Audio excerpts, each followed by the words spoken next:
Bonjour et bienvenue à tous sur cette nouvelle vidéo. Si vous êtes là, c'est que vous êtes intéressé par l'écosystème crypto-monnaie et que vous vous demandez quel est ce nouveau phénomène sur le blockchain Bitcoin appelé Ordinal. Ce nouveau protocole apparu en décembre 2023 a été imaginé par le développeur Casey Rodarmor. Il permet l'inscription de données sur la blockchain Bitcoin.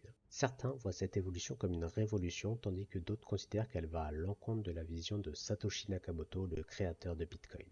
Dans cette vidéo, je vais vous expliquer tout ce qu'il y a à savoir sur les ordinals. Mais avant de commencer, pensez à vous abonner et à liker la vidéo pour permettre de développer la chaîne. Allez, c'est parti. Le protocole ordinal est une nouveauté dans l'univers Bitcoin. Pour faire simple, il permet d'inscrire des données dans la blockchain reine des crypto-monnaies. Ces données peuvent prendre plusieurs formes, comme de l'art, du texte ou de la vidéo. Ce sont des artefacts numériques de norme BRC20 ressemblant aux NFT ou tokens non fongibles. Le premier NFT ordinal est apparu en décembre 2022. Il représente un crâne en pixel art. Un peu plus d'un mois après son lancement, un vrai engouement est apparu autour de ce phénomène que sont les ordinals.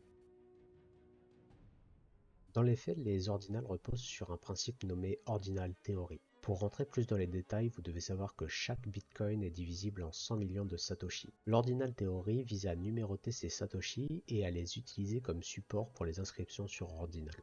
Ces inscriptions sur le protocole vont permettre de stocker des données comme des images, des clips audio et même des smart contracts. Ce qui est intéressant avec ce protocole, c'est qu'il n'a besoin d'aucun jeton supplémentaire ni aucune modification de la blockchain Bitcoin pour fonctionner. Révolution ou massacre du projet créé par le célèbre Satoshi Nakamoto, c'est ce qui divise la communauté. Le protocole ordinal est par beaucoup considéré comme une attaque contre le réseau Bitcoin. En effet, Bitcoin n'a pas été conçu pour être autre chose qu'un moyen de paiement alternatif décentralisé. De plus, les ordinals pourraient amener leur lot de problèmes sur Bitcoin comme l'encombrement des blocs et l'augmentation des frais d'utilisation. D'autres membres de la communauté voient ça d'un bon œil, ils perçoivent ça comme une évolution. Les ordinals offrant une utilisation supplémentaire à l'écosystème Bitcoin, il entraîne une augmentation d'utilisation du réseau qui pourrait permettre de mieux récompenser les mineurs qui sécurisent la blockchain. Cette croissance pourrait aussi amener un nouveau public à s'intéresser aux crypto-monnaies et à en faciliter l'adoption.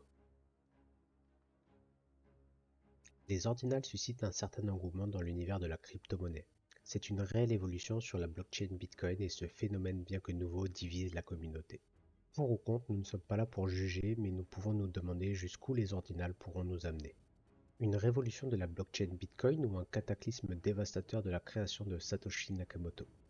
J'espère que cette vidéo vous aura permis d'en apprendre un peu plus et de répondre à vos interrogations. Si vous avez des suggestions ou des questions, je serai ravi d'y répondre en commentaire, alors n'hésitez pas. Avant de vous quitter, n'oubliez pas de liker et de vous abonner, et sur ce je vous souhaite une bonne journée et à bientôt pour une nouvelle vidéo dans l'univers crypto.